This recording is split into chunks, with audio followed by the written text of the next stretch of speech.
Okay, yeah, good to see. Yesterday we had a lecture from Mr. Jain Reddy sir, 1958 mechanical. So it went extremely well, and we had a pretty good participation as well. And I'd like to thank you again for coming down today. So first and foremost, I'd like to, on behalf of the Alumni Association, University College of Engineering, Usmania University, we are going on with this initiative called Alumni Talks. As you know, we'll be getting a lot of eminent speakers.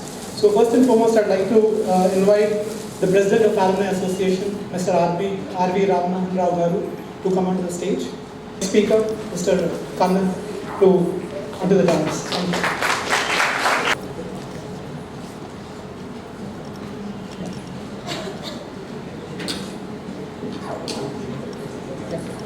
So now the moment of thanking them.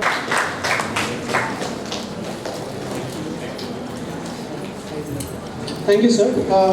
Even Principal, General Secretary Garu, sorry, our President, sir, Mr. R.V. Ramanan Garu, to give an inaugural note for the session. I am confused, to be very honest with you. I don't know whether I am coming or going. Too many guests, too many people coming in, too many VIPs, lot of functions, a lot of speaking, lot of lectures. So I thought it was General Secretary he was calling, but then I realized that he is calling the President of the Association. Anyway, good evening once again to all of you. Alumni Association, after reviving, we have envisaged and we have planned a lot of programs. And one of the important programs that we have planned is Alumni Talk. The Alumni Talk means we thought outstanding alumni of our college should come and address our students along with the faculty members and interact with them so that it will be beneficial to all of us. And then they will also be like role models, because as you know, at one time they were also sitting on the other side. Today, after some years, with their achievements, they are sitting here. So they are kind of role models. So with this, I introduce you the two important speakers who have done exceedingly well in their own professions, in their education, in all walks of life. I present to you Sundar and Jaya. Thank you.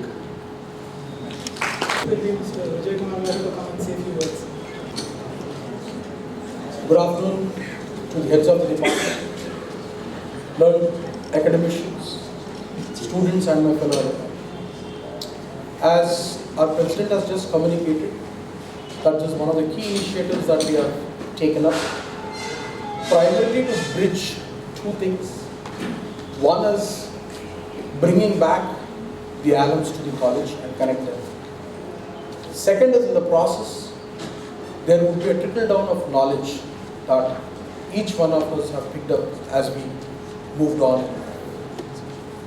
It's very important and critical, we thought, for two reasons. One definitely is, as all of us know, they would definitely inspire each one of us over here sitting in this room, because each one of us have passed out from the same classrooms.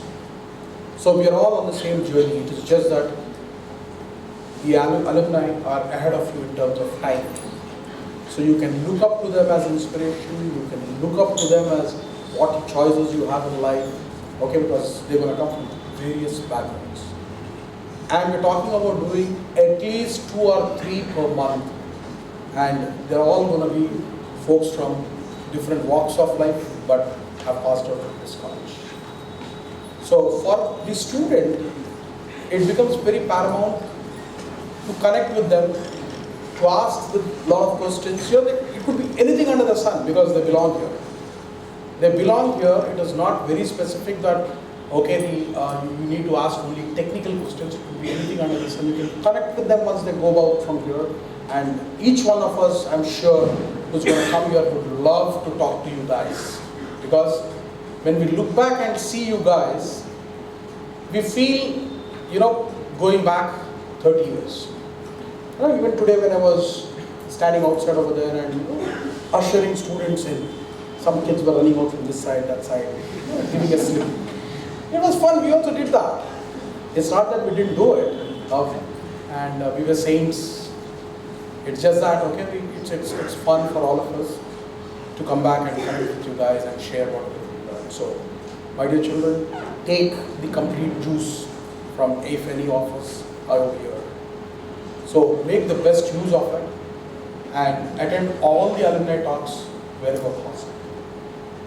Because they're doing it for you. They've taken out time from their busy schedules. They might be visiting Hyderabad on personal work and they're taking out this time for you guys.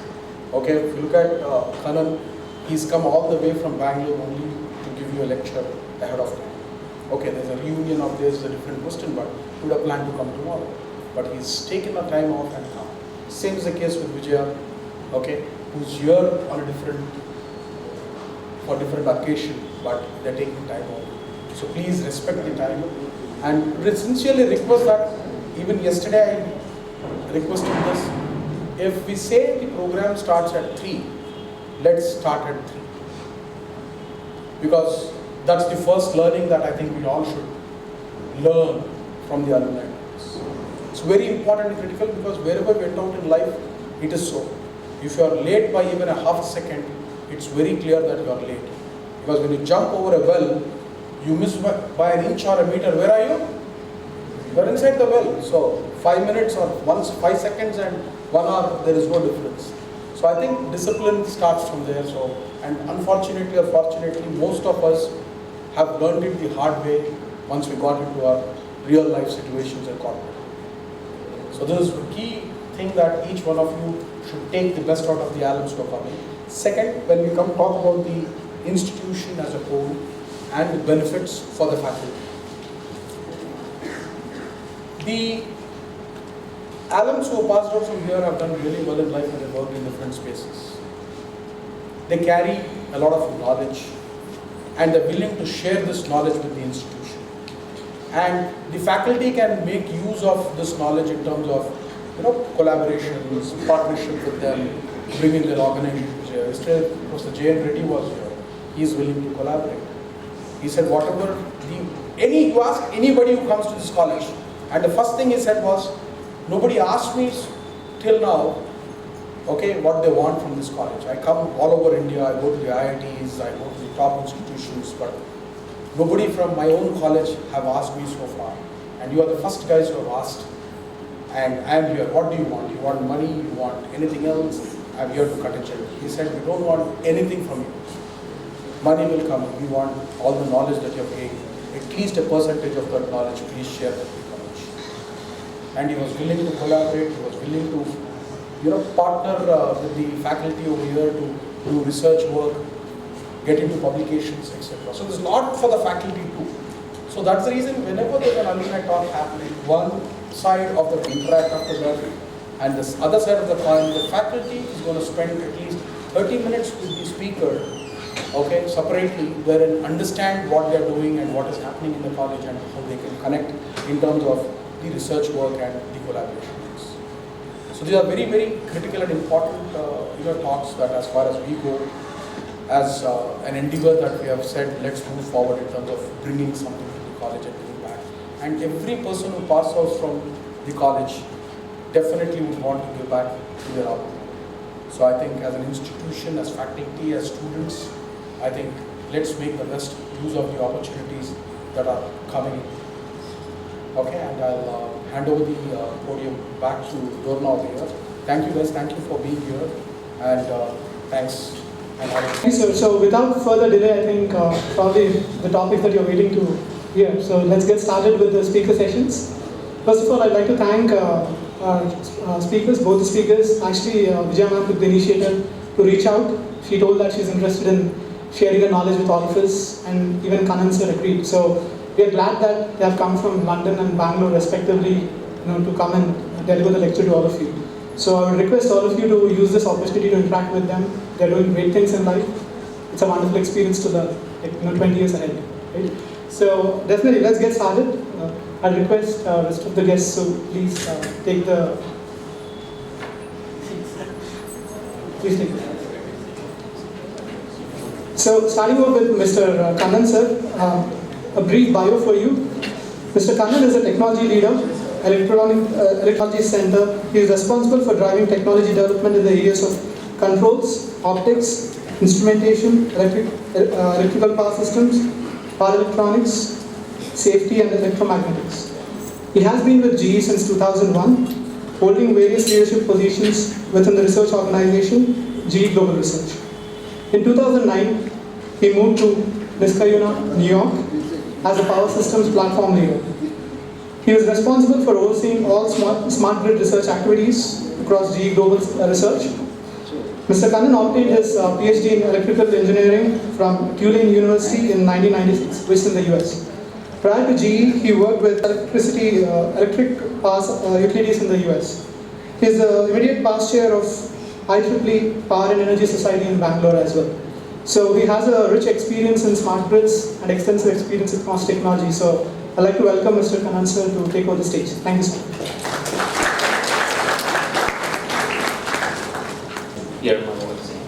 Great. Thank you very much, Praveen. Really appreciate your having me here and share experiences in terms of what has happened since I left. Probably request Praveen to give me a heads up like 5 minutes before I need to close my talk. So otherwise, this is such an interesting topic that I can keep. No problem. All right, great. Thank you very much, Ramon. Sir. So with that said, three things. One, I'll give a brief introduction about where I work with General Electric and some of the core technologies that we are developing in the electrical space. Then I'll get into the smart grid area, right, and share with you what is smart grid and what are the various technologies that are happening in the world in the smart grid area. And then also share what's going on in India, right? I mean, from a smart grid perspective, what are some of the opportunities and challenges that are associated with it, and just kind of close in on my thoughts on that particular topic. Before I get started, Praveen had requested me to share some experiences, ever since I left this place, like what all went on and how did I manage to where I am today. So I'll just spend a couple of minutes and kind of sharing with you. Right? So first in 91 is when we passed out, right, in August, and as many of you might do in the final year, were very crazy about going to the US, because that was probably the biggest thing at the time. How do I get to advanced studies in the US, right? So we all prepared for GRE and TOEFL and all that, and including my colleague and everyone here, we struggled quite a bit, right? And at that time it wasn't very easy, right? We didn't know, we didn't have any internet or anything like that. So we ended up, going to the US Embassy in Chennai, getting the application forms on paper, everything on paper, right? And I still can remember I had once taken the passports of about 15 or 20 of my classmates, right, to Chennai, and just to get the application forms for the US universities and all that. So that was all a great experience, I would say. I mean, things have changed significantly, right? But I was very lucky in that I did manage to get an assistantship, a research assistantship in Tulane University in New Orleans. It's one of those universities that people have not heard also before here, right? It was just, I would say, a combination of luck and my background here, right? My academic record here that got me there. And once I, so we all went as a group together, right, to the US, and we all settled on various schools and universities.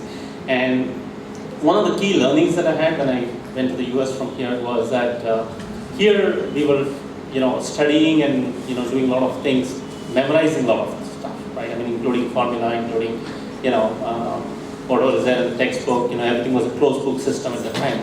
And my first experience was, hey, the first exam that I took, the professor said, hey, this is an open book system, right? So you can do whatever you want, right? And I felt it was very easy, right? I mean, I said, hey, you can just get all the formula from the book and write it down.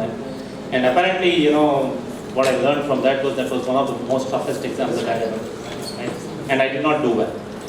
And for somebody like me who likes to excel in academics, right, who likes to struggle hard and get and going there and accepting that failure of not doing well was difficult to digest, right? So, and I thought to myself as to why it has happened, and I spoke with my faculty members and all that. And the great learning for me was, hey, a lot of stuff that I was trying to do in my exams was through memorizing formula and all that, rather than really understanding fundamental concept, right? And that became the key learning for me, right? I mean, so from then on, it was more like, really understanding the depth of what the equations really mean, right? And getting into, more, I would say, experimental activities, right? To a level where you can validate what you have done, right? So, I don't know if this resonates with many of you here, but I thought I would share that with you. So that was one experience. And from then on, I moved on quite well from an academic perspective. The next thing that I had was when I finished my master's, right? It was in electrical power engineering, right? The same field, the electrical department here, the same work that I used to do there. There I found that all my classmates, everyone was getting into computer science. That was a hot topic at the time. It was in 1993 when I finished my master's. And so there was a lot of pressure on me, social pressure to say, I should also get into computers, learn something, go to California, find a job, things like that. And that was another experience where I spent a good amount of time with my advisor. And for some reason he motivated me. He said, hey, I see you can do a PhD. Frankly, I did not, when I went to the US, I didn't have the thought of, and have, the idea of doing a PhD. Right? And when I finished my master's and sat with my advisor, and, he motivated me. He said, you should be doing a PhD now. I mean, you can do it, and I'll support you. Right? Then it was like I was in two phases, either to get into other areas and computers and move on and get a job and all that, or stick around and finish my PhD. And for some reason, and don't ask me how and why I made the decision, I said I'll stay back and do a PhD, right? And so that was another about 3.5 years of work. I mean, it was quite rigorous. And what I learned in my PhD was, just execution of work is not enough. What that means is you should always, challenge the status quo. You should always know what is going on in the world in terms of the current research, and think of something new. What's the innovation that we are bringing in the work that we do. So that's what got me through my PhD, and thankfully things went very well, and in 96 I graduated with a PhD there. And throughout my work, I was interacting with a local company which is Energy Services. It's an electric power utility company. So a lot of work that I was doing was industrial research, right? So it was primarily for the industry, trying to really understand the practical problems and apply what we have learned from academics in those areas. And thankfully after my PhD, Energy said, hey, why don't you join us, right? I mean, you have already worked through as a student and on our area, right? So I said that was a great opportunity, so I went and joined Energy in 96, right?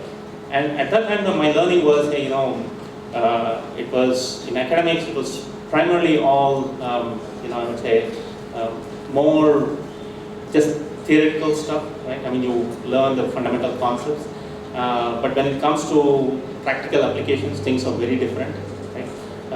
For example, if you're talking about a substation, breakers, or you're talking about stability, and I'll talk about more on my talk today. It was very different because it was you're kind of challenged at a different scale.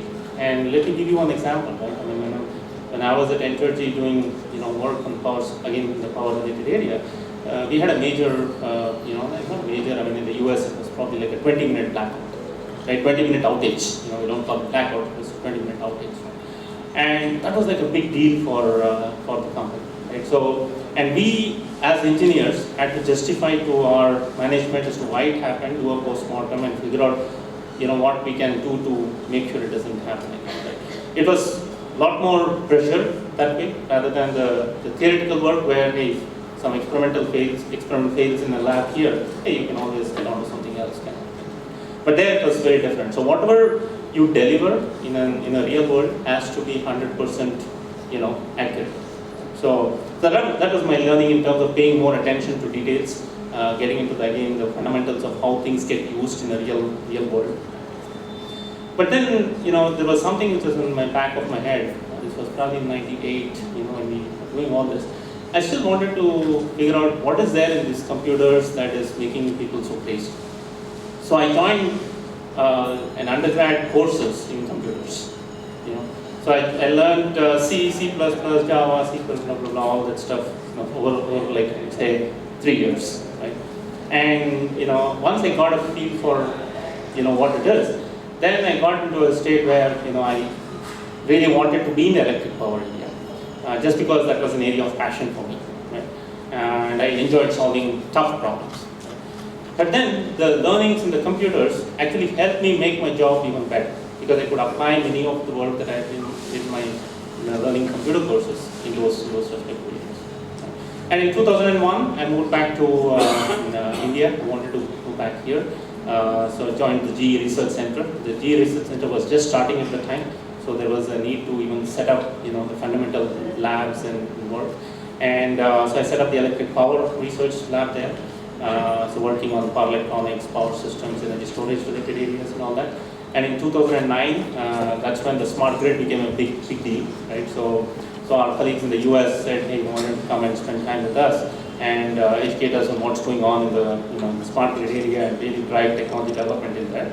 So I did that for about 3 years, right? And then came back to India, and now I'm running the electrical technologies group there, which has a broad set of areas, right? Everything related to electric power, machines, electromagnetics, pretty much everything that you see in electrical engineering courses here, like controls, and also optics, part of the lab as well. So a lot of work going on, and it's a very exciting time. I'm enjoying my work, and I do this as part of my role as IEEE engagement as well. So I've been involved in IEEE for a number of years. And last couple of years, 2014 and 15, I had the opportunity to chair the Bangalore chapter of IEEE Power and Energy Society. So I took that as an opportunity to actually, connect with the local universities and R&D institutions, primarily to educate what I know and also learn, right, what is happening elsewhere. So it's been a very enriching experience for me so far. And once again, I'm very, very happy to be back here. Right, with that said, let me get started on my talk. I hope I did not bore you too much. All right. So first is GE India Technology Center. Let me tell you a little bit about GE, and then we'll get into the smart systems. First is, I hope you recognize this person, Edison, right? And he said, I find out what the world needs in SOC to invent it. Right? This is how it started with the electric bulb back in 1892. Right? And this is the same philosophy that has been followed in GE throughout, and we still continue to. Right? So the main thing for GE is technology and innovation that can actually change the world.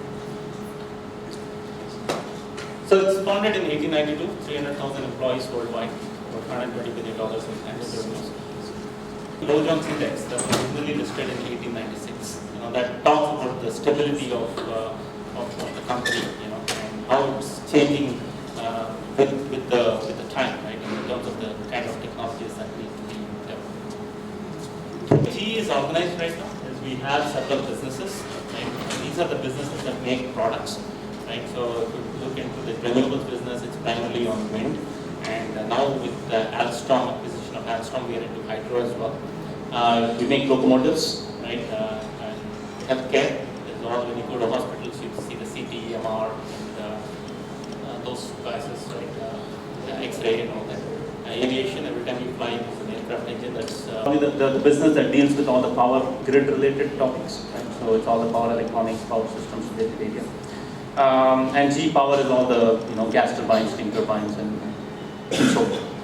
The Global Research Center is belongs to the corporate. So it's not where I belong. I'm part of the Global Research. It's it does not belong to a specific business. So we cater to the development of technologies in all the businesses because when you talk areas, right? So and our focus is also on what we can learn from one area, how we can apply it in other domains as well. The G Digital one that you see there, it's a new one. It's a new business, and this is something that started about I would say 3-4 years ago with GE getting into the software domain as well. So as the world is getting more and more into data and analytics and software. GE already has a lot of software that all of the businesses actually use. So we created a new business, and that's headquartered in California, in San Ramon, right? That primarily drives a lot of software platforms that can be used by not only GE businesses but also external. GE has been quite active in India, especially in the recent past. Just from a historical, like 1902 is the first hydro project in Karnataka. This was at 25 hertz level. That was a GE system there. And then the last few years there has been like tremendous development in various technologies or innovations related to, be it in renewables or healthcare and so forth. Today in India, we've got about 21,000 employees, branches at all locations, our major cities. There are like 4 technology centers, or we call it as engineering centers. Not all of them have research. The Bangalore center has a research, but we have other centers. We have one in Hyderabad as well that does a lot of technical work in the area of energy connections related area. And with our partnership or JV with Alstom, Alstom T&D, right now it's part of GE, right? So that has expanded the scope of what GE is doing in India. The goal for the research, global research, is primarily that to develop technologies for the business. It's the first US industrial lab, and about 2,500 scientists and engineers, and it's all practical applied research. The centers for the global research are across the world. Right? Main headquarters is in Niskayuna or Albany, New York, and then the second one was in Bangalore that got started in 2001. Then we have one in Europe, in Munich, Germany, and in China. And there's one that's come up like 3 years ago in Brazil. And the Global Software Center, which is called a San Ramon, is now a GE business. So it's pretty much wide across the globe. So a lot of work that we do is pretty global, and it's all virtual teams. So that means we have projects where we have people from across the world contributing. In the technology center here, we have about 5,300 people, so primarily all technical people, and primarily doing masters and PhD. So the research center, there are different groups, just like how we have it in the department. We have different groups there too. So a lot of technology development that we do caters to, like for example, if I need some help in mechanical, or in, if I need some help in software related area, I can find people across who can group together. So there's a lot of focus on cross-disciplinary research, right? So it's not just one specific area that really makes things work. So in the electrical technologies area, which is the area which I drive here in GE, just a brief overview on some of the key technologies. First is we do a lot of work on sensing and instrumentation. So just to give you a feel from a practical perspective, many of the transformers that you have in the world are quite old, right? And they are susceptible to failures. And one of the index that people use is the gases that are dissolved in transformer oil. And so we develop technologies to extract or analyze the gases that are dissolved in there through optics, right? That means through a light signal, and then figuring out, based on signatures, you kind of see, what's, the nature of the, failures that you may have in a transformer. The same thing in downhole instrumentation, that is in oil and gas applications. When you go downhole, right, you want to know how much of what's coming out is oil, water, and gas. So we develop optical sensors for those applications. Emissions measurement, as you know, emissions is the key driver today, right, across. So again, the optical sensing technology that we have developed for other applications, we are now using it for emissions measurement. So we put a sensor at the exhaust of a gas turbine and send light through the exhaust and receive the light at the other end. And really, based on the signatures that you see in the light, you determine the kind of gases that are going on inside the exhaust. And based on that, you decide, whether it's too much of NOx and SOx and all that's coming out, or you're okay with it. One of the recent technologies that we have developed, this is on wireless power transfer. Right, this is one of the cool technologies where through inductive charging, you can actually charge an electric vehicle up to 3 kilowatts or even like 10 kilowatts. Right?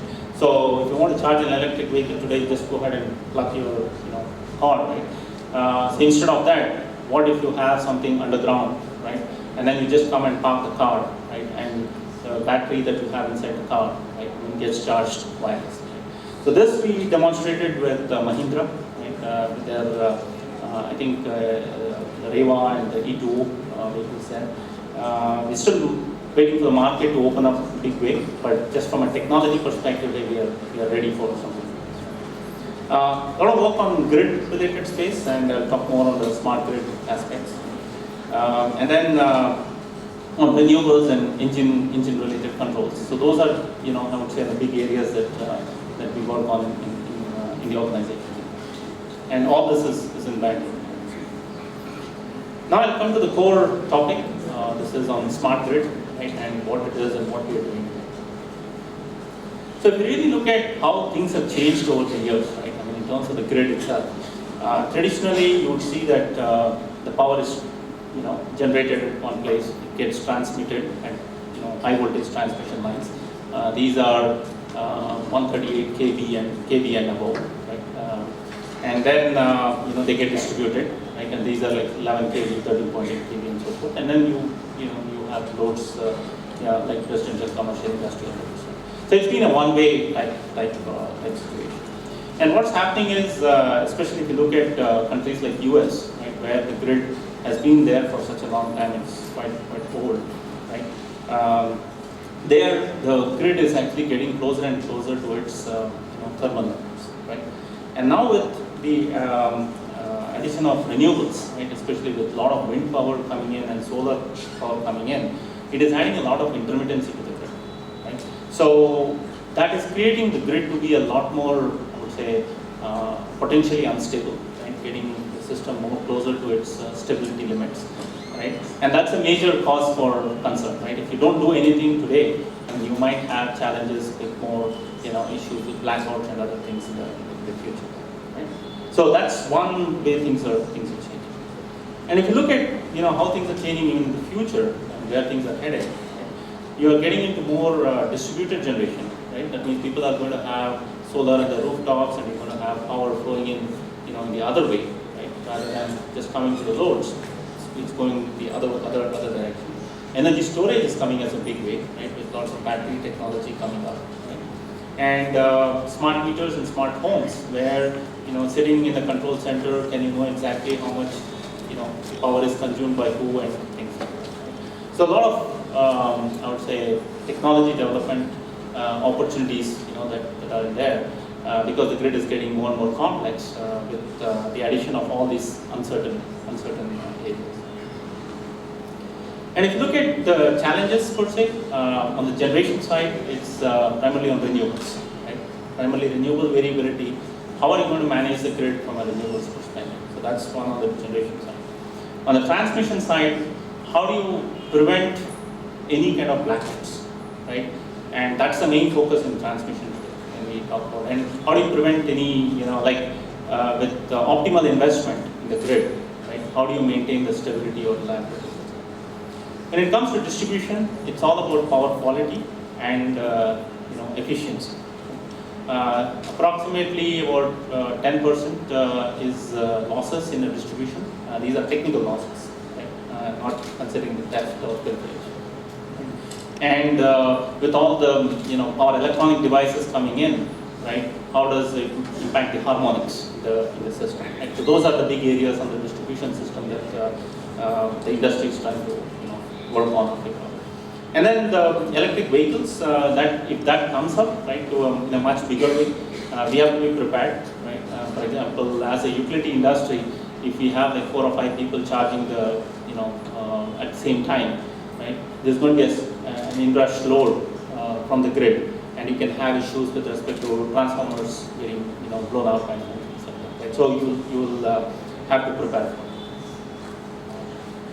So that comes to this concept of smart grid. So when this whole thing smart grid definition started, right, it was like, hey, it's just a concept. If you ask any utility engineer, you would say grid is already smart. I mean, it's not like you don't have anything. It's just that there's been so much development in the communication and software technologies over the years that now you can make better use of those to make the grid better.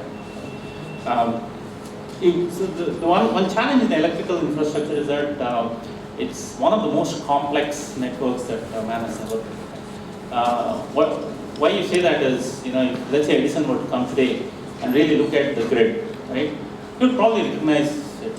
Like you'd see the transformers, you would see the breakers, and you would know exactly what's going on, right? Generators and all that, because that's all that we started, right? You might still question why is it AC and not DC, but that's a different story. But then, if you bring Graham Bell and you show him an iPhone, he probably may not know what it is, right? So things have changed tremendously in some fields, and things are very complex, and it doesn't mean that people have not worked on it. It's just that it's a very complex subject, right? So that's why it's kind of how you can leverage the information infrastructure to make the grid better is something which is very critical, and that's what is called as smart. The smart grid is just a concept, right? It's not like, hey, I do something and now I have a smart grid. So that's where it gets to. Now, get your feel for what are the key technologies and opportunities that we have in each of the areas, right? Generation, transmission, and distribution. So renewables integration, right? A lot of focus over the recent past has been on wind, right? And if you look at the wind story, right, the cost of electricity has decreased significantly, especially in the last 7-8 years. And there's a lot of tremendous growth. Just in the world, we have about 430 gigawatts, 430,000 megawatts of wind capacity, right? And then every year, right, we are having almost like 60, 70,000 of wind just getting added into the grid worldwide. And I'll get to the India story. Now, from a technology development perspective, what we are looking at is, say, if you have this intermittency, there are things like voltage regulation that you should do, right, in a grid, active power controls, right, and wind energy. These are some of the key technologies that we are developing, primarily to make sure that wind also, tries to behave like a conventional generator. You're not going to get the same power out because that depends on how much wind is blowing. But in terms of leveraging the inertia of the wind rotor to support the grid, right, in terms of providing frequency regulation, or even active power controls. That means if you have a chance to vary, right, the wind, let's say the frequency is very high, you want to cut down the wind, right, can you do that fast enough? Right? And voltage regulation, especially since you have a lot of power electronics that's built within a wind turbine, right? Most of the wind turbines are doubly fed induction machines, that's what we use, right? And so you can use the power electronics to actively regulate the voltage at the point of interconnection. The new concepts that are coming up right now is integrated energy storage. These are wind hybrid systems, and I have a couple of charts that you know what that is, and also a combination of wind and solar. Share with you how that works. There's wind farm control, especially with a lot of analytics development. Can you do better forecasting of wind, and also coordinate the wind farm controls? Right. That is, if you have a wind farm, can you have the first turbine that is in front of the wind farm? Right. Today, what happens is that takes the maximum wind and does not let the other wind turbines produce as much, right? Because of the wake effects that you have on the wind. Right? So, can you ensure that as a team of wind turbines, can you get more power out of a wind farm? Just through controls, without any additional, complexity in hardware investment. Those are some new concepts that are getting, developed and implemented. A couple of things on the wind stuff which I use is on integrated energy storage. Right? So one of the thoughts was, can you integrate a battery within a wind turbine? Like as I said, every wind turbine will have a DC link, right? Because you have a power electronics built in there, right? So can you connect the battery to the DC link of the wind turbine, like integrated within it? So that means if you have a wind turbine, the top is the generator, and the bottom of the tower is your power electronics. Can you put a battery right there and integrate it as one? So every wind turbine has an energy storage device. Now what it does is anytime you have variation of wind, right, and the grid cannot absorb, you can actually store the power in the battery. And whenever the grid needs it, you can actually send it back. And the reason why this is important is because utilities are asking the developers, right, to forecast accurately 15 minutes ahead of time how much power is going to come out of the wind farm. Okay?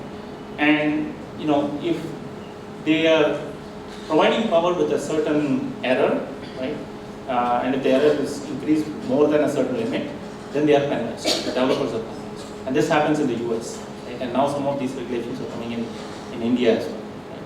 So then this can be like a fantastic story. So besides doing accurate forecasting, you can have an energy storage in there that basically not covers the entire power output of a wind farm, wind turbine or wind farm, but basically you have this as balancing between the forecasted value and the actual value of the wind farm. So you don't need so much of energy storage. So just to give you a feel, a wind turbine that we have is probably around 1.7 to 2 megawatts each turbine, right? So your energy storage that we're talking about is about 250 kilowatt for 15 seconds, right?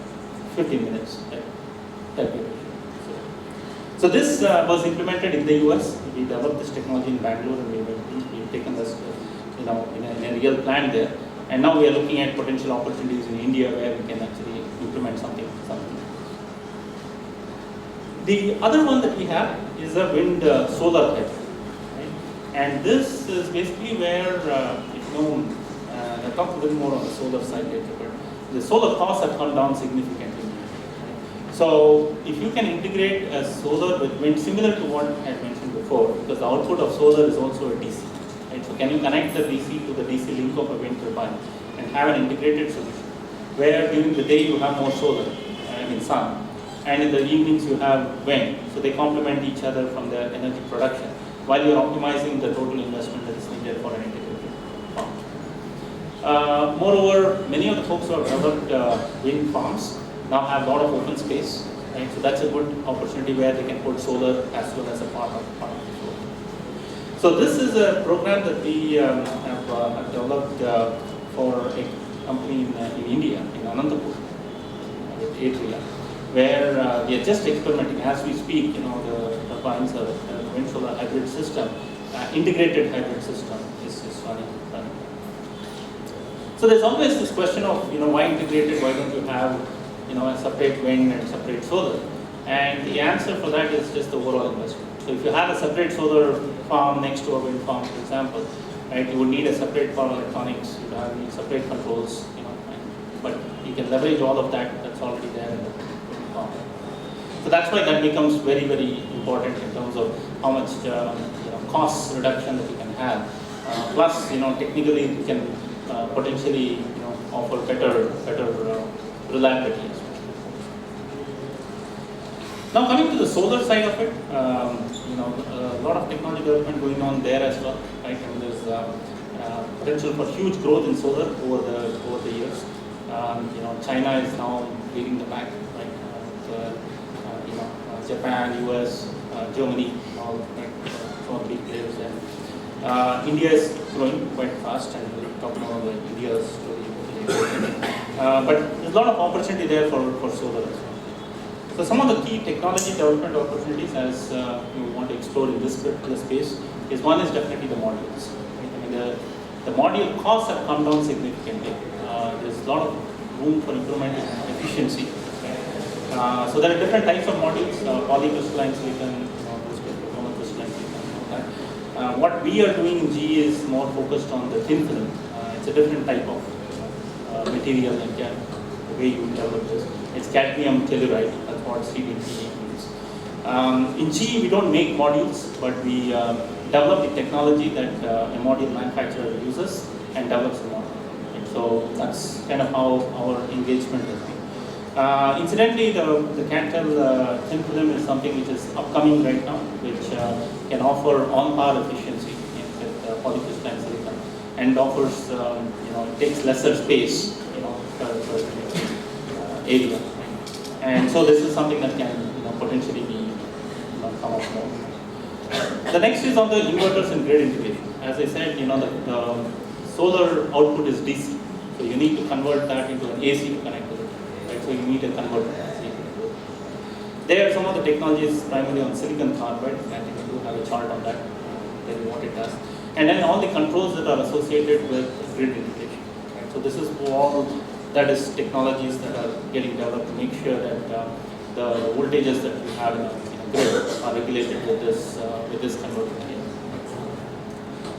Solar hybrids, again I'll talk a little more on that. That's besides wind solar, there's a solar diesel hybrid too that can play a big role.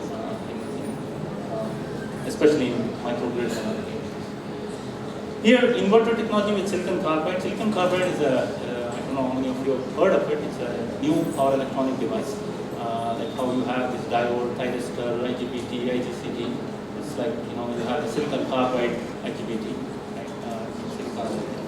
The advantage of this particular one is it occupies very lesser space, and you can get more energy capture. You can run it at higher frequency, you can switch it at higher frequencies.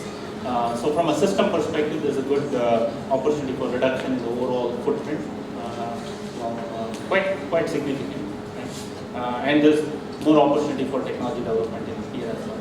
So in G, we have a consortium in the US with New York government to actually develop this device further and implement that or apply that to solar inverters and wind converters and so forth. So primarily to get more efficiency. The other technology in solar that is again coming up is solar diesel hybrid solution. And you may ask what's new in this? You have solar, you have diesel, you can it's not like a big deal. But the biggest challenge that we are trying to address is that many of the solar diesel systems that we have, the diesel is very inefficient at lower loads, right? And so even if somebody buys a diesel engine, right, diesel generator, and right, they don't allow it to operate it below 30%. And so this one, what we did was we said, hey, can we're using a variable speed generator for wind? Why don't we apply that in this type of system? So diesel engine connected with a variable speed generator. And then you connect your PV to the DC link, so you have like an integrated system, not like a separated system. And the advantage that we can get from this one is more like reduction in any diesel savings. And it's when you get into the circuitry of this, it becomes quite intricate, right, in terms of building this whole system and developing the controls to be able to make that happen. But this is a new concept that is coming up right now, right? And we are trying to apply this in India with companies like Tata Power and other utility companies, right? Especially in opportunities where there is microgrid area. The transmission side, there's biggest challenge. Now we finished the generation side. So on the renewables, uncertainty is a big challenge, and some of the technologies that I mentioned, that we are developing to address it. Transmission side, there's large-scale blackouts that are occurring. I think many of you would be aware of the 30/31/2012 India blackout, and all that happens in like few seconds. And sometimes it can the event will just trigger and the system can fall apart and so much of inconvenience. So how do you stabilize the grid, right? How do you operationalize? And that's where this concept called wide area measurement systems comes in.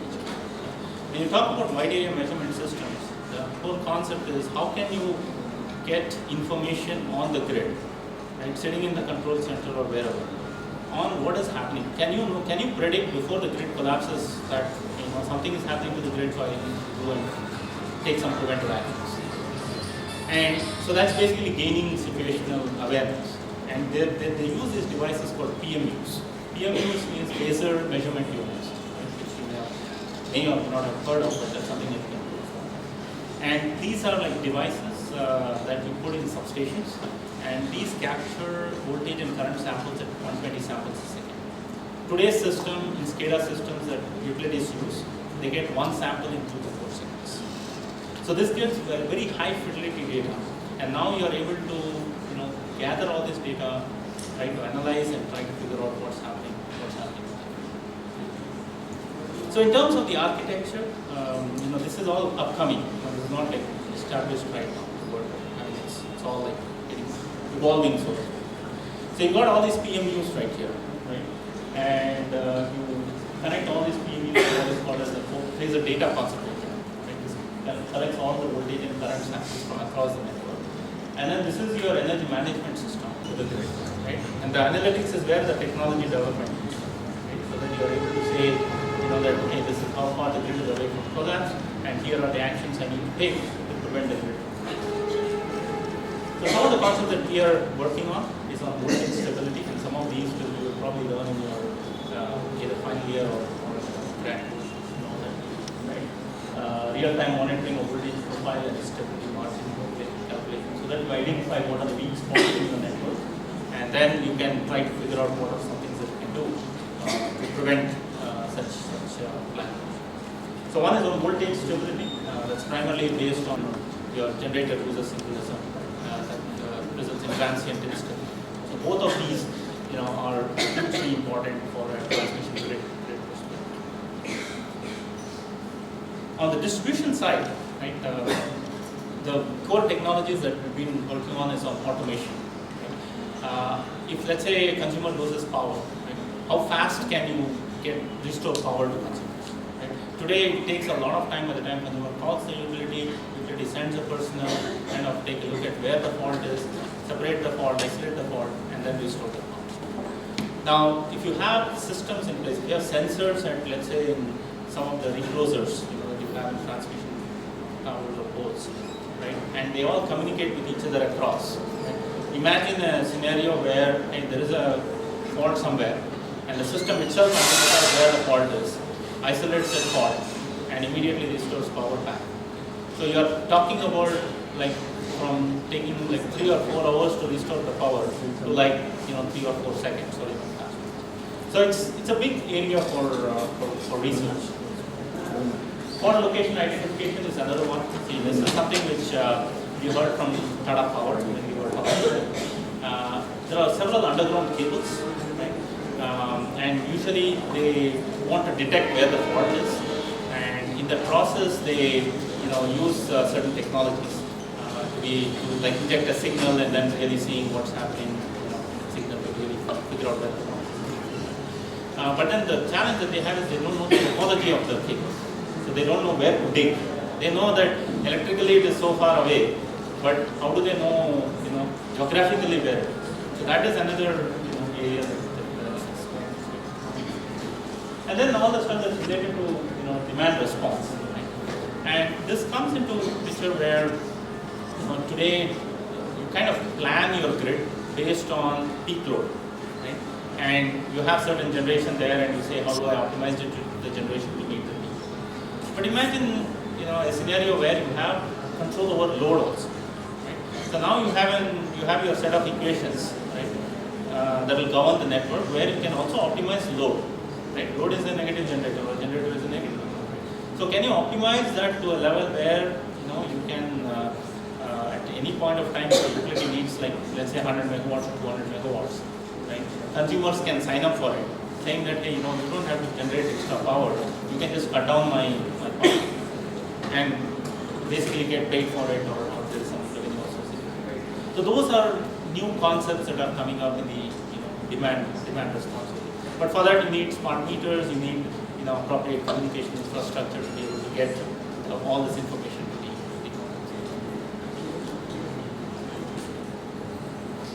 So you can get 10 minutes, I'll just talk about the India stuff, and then those can be applied in any grid, because power flow equations are power flow equations. Now let's look at India, right, and see where we stand from today. India's total generation is about 300,000 megawatts, right? That's the installed capacity. And we have 5 regions: northern, southern, eastern, western, and northeastern. A lot of those 300,000 megawatts comes from coal. We do have significant renewables. So about 27,000 megawatts of power comes from wind, right, today. and about 7,000 megawatts comes from solar. So this is as of today. It's evolving, right, in India. As you know, we want to get to 175,000 gigawatts of, 175 gigawatts, get down to like 100,000 megawatts, and we're talking about wind from, like 20,000 megawatts to almost like 75,000 megawatts in the next few years. This can really, change the grid, the way you see the grid significantly with this.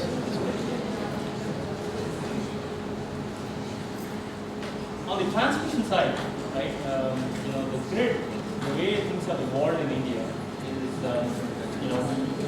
we have the 5 regional grids we used to have in when I was studying here, and then north and east got synchronized, and then west, east, and they got synchronized, and it was like in 2014 that the entire grid got synchronized. Until then, they were all connected through HVDC. So what happened in 2012 blackout? Right? This was where the southern region escaped because they were not connected to the main grid. Right? We just had to. But what happened was you have this northern region where there was a lot of load, right? And you have the western region that was supplying power to the northern region. But some of the transmission lines here, they were either on maintenance, right, or there was an issue with the loading. And so one of the relays, thought it was a fault. It was actually a overload, that tripped. So once that got tripped, then the whole load shifted into the other line, and then that got tripped. Right? So, and then all the power was going to this from here to here. All the power was going from here to here. Then the two grids started swinging. Right? There was a big, stability. And you can see that. You can see the difference in the frequency in the next chart. And that caused one small event created a major blast. And I said the only reason why southern was spared is because all the connections to the rest of the grid was through DC lines. So the oscillations that we had in this grid did not circulate to the southern region. So if it was all interconnected, the advantage is you can share a lot of power, right? But the disadvantage is one will have impact on the other one. So we had these phase of measurement units. I mentioned to you about this technology. So we installed it, we installed it at a couple of substations like 3 months before the blackout, right? So we ended up, getting the data from the phase of measurement units. And here you see that, the moment the line tripped, we had like 10 seconds, max, or 8 seconds. We could have taken some action and have prevented. You can see the frequency spread. So, in terms of technology and research, right, if we can develop anything that can, do something in this area, just with all the analytics that or with the data that's coming out from the EMUs, it can make a big difference to. So there's a big plan by our power grid. This is called as DSM, where the country wants to install like I think 1,600 or 1,700 phase measurement units across. Right? I think that's well underway. The biggest challenge is what do you do with the data, right? So IIT Bombay is working on a lot of analytics, right? On how do you assess the stability of the grid using this. Now on the distribution side of it, I think you probably may know a lot of people without electricity here in India. Billion people. Yes, please. Sorry for the interruptions. I mean, no distress like for your lecture. I have some work to do on my home. Can I? Yes.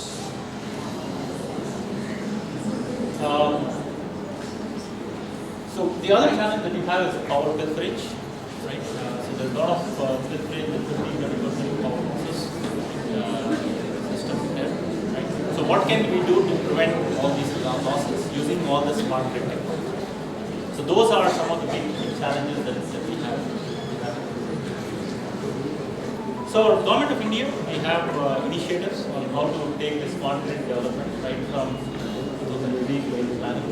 And in our country there is 14 pilots now for the next few years.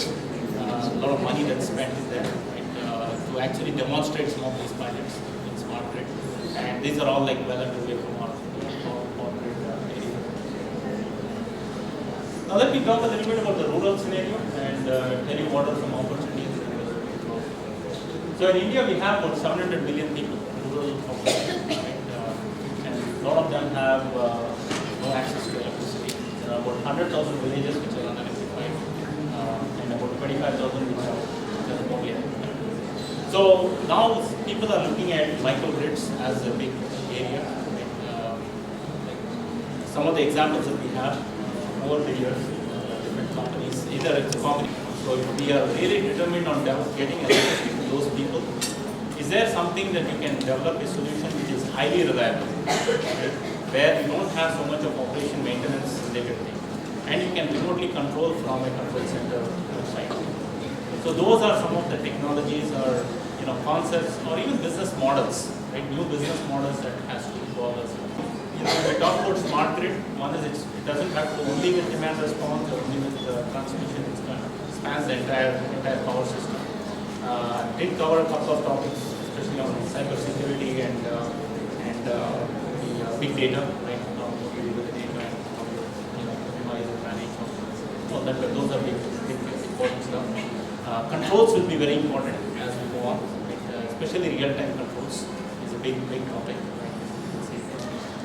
So primarily it's just next generation, right? So there's nothing like we have a smart grid, just one specific area and just focus on that. But systems level understanding of what is happening is very important.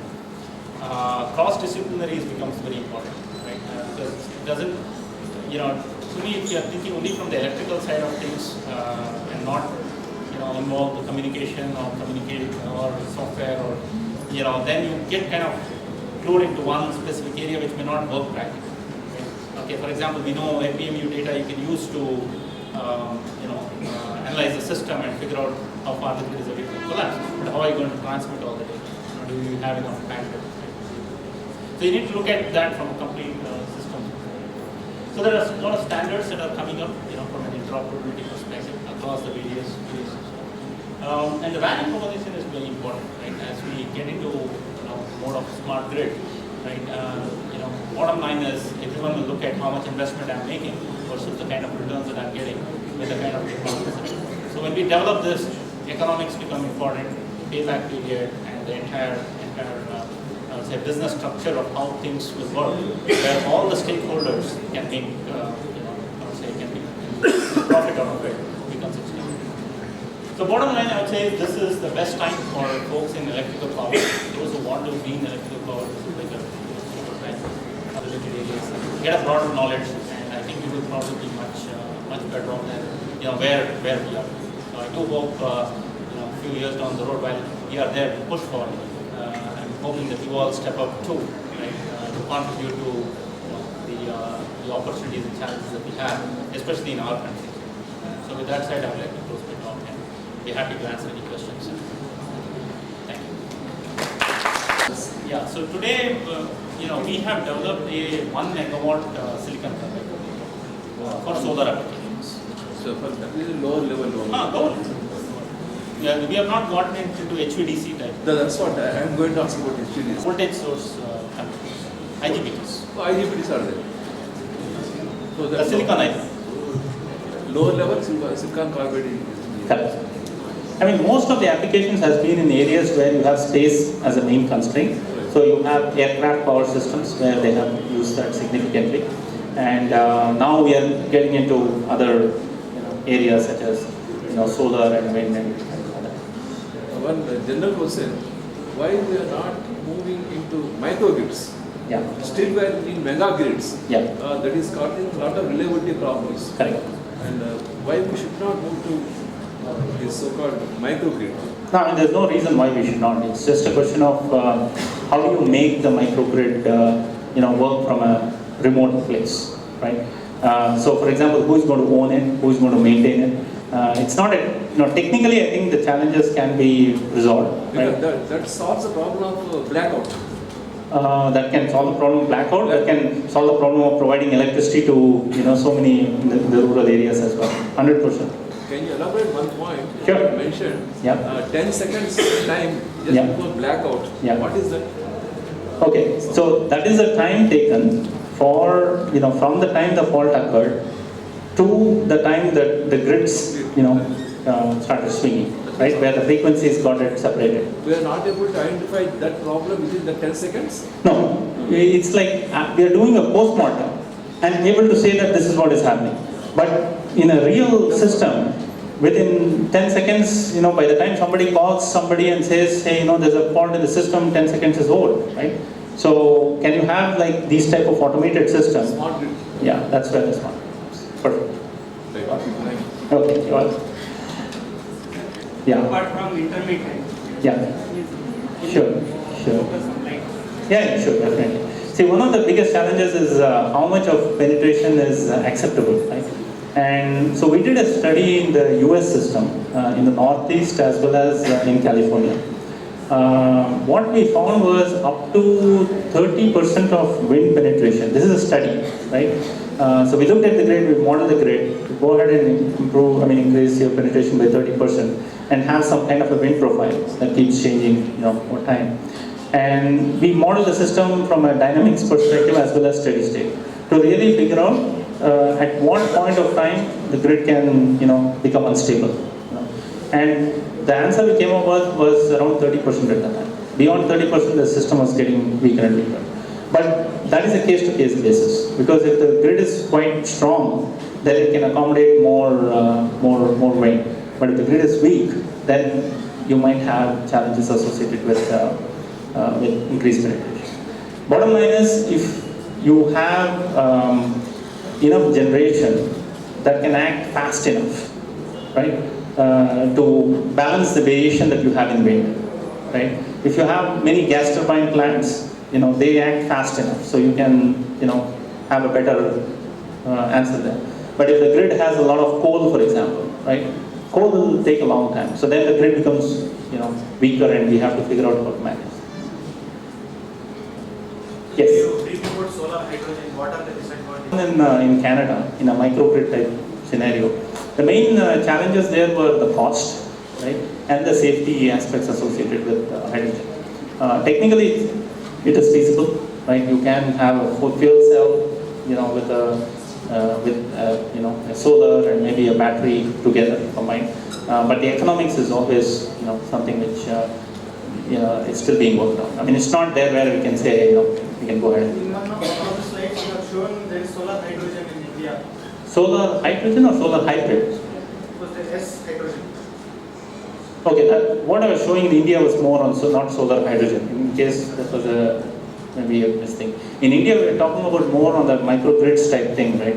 Where you want to have these, standard systems that we can go ahead and put in multiple places, right? There we're looking at solar diesel combination, right? So just by looking at how you can maximize the solar usage, right, while giving 100% electricity to the load. So the solar diesel, this generation is on the demand side, on Is the what? consumer side. Correct. On the consumer Correct. side. So this forms a microgrid. Correct.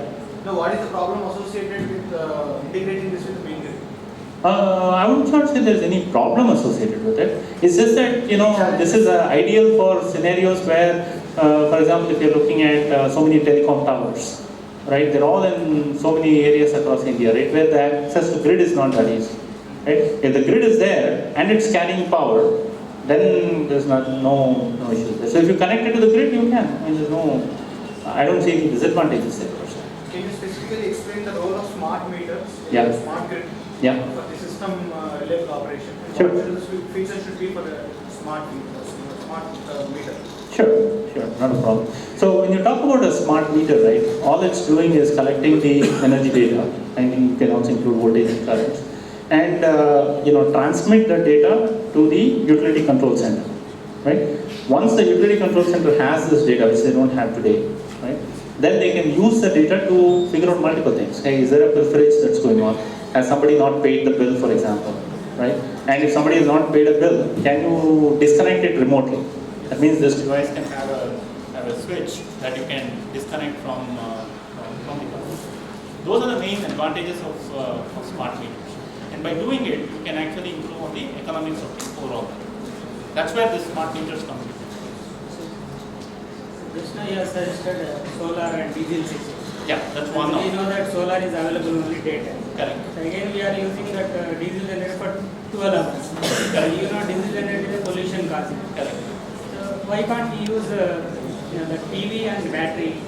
No, it's a question of, yeah, Why we are absolutely. going for diesel generator? Because Yeah. 12 hours we are running. Correct.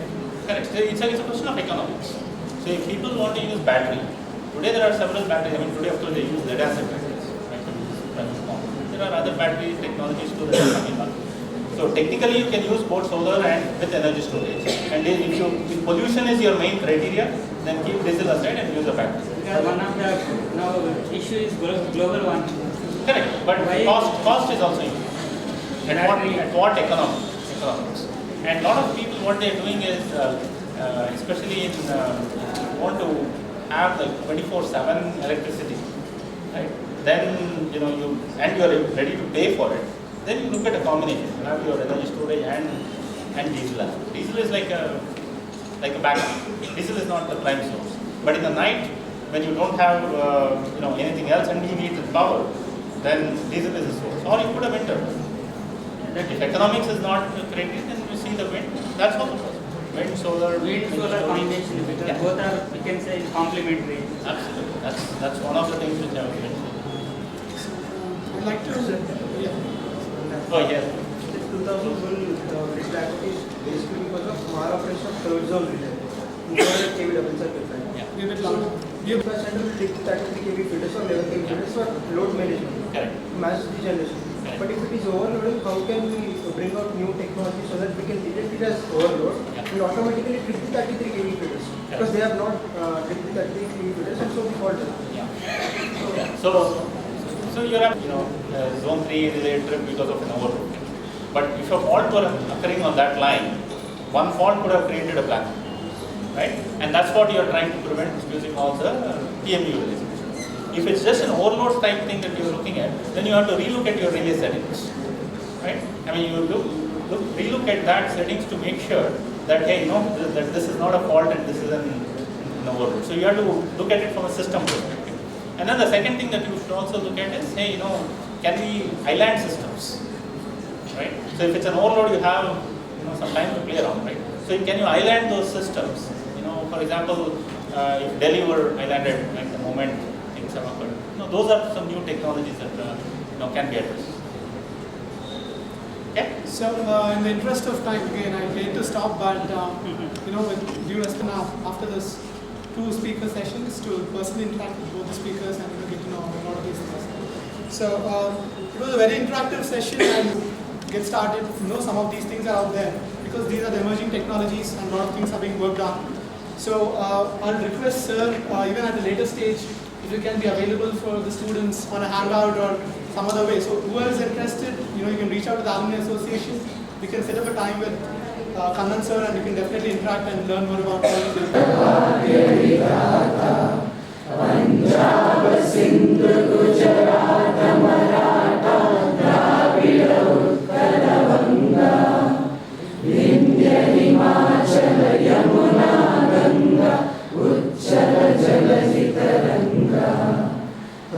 शुभ नामे जागे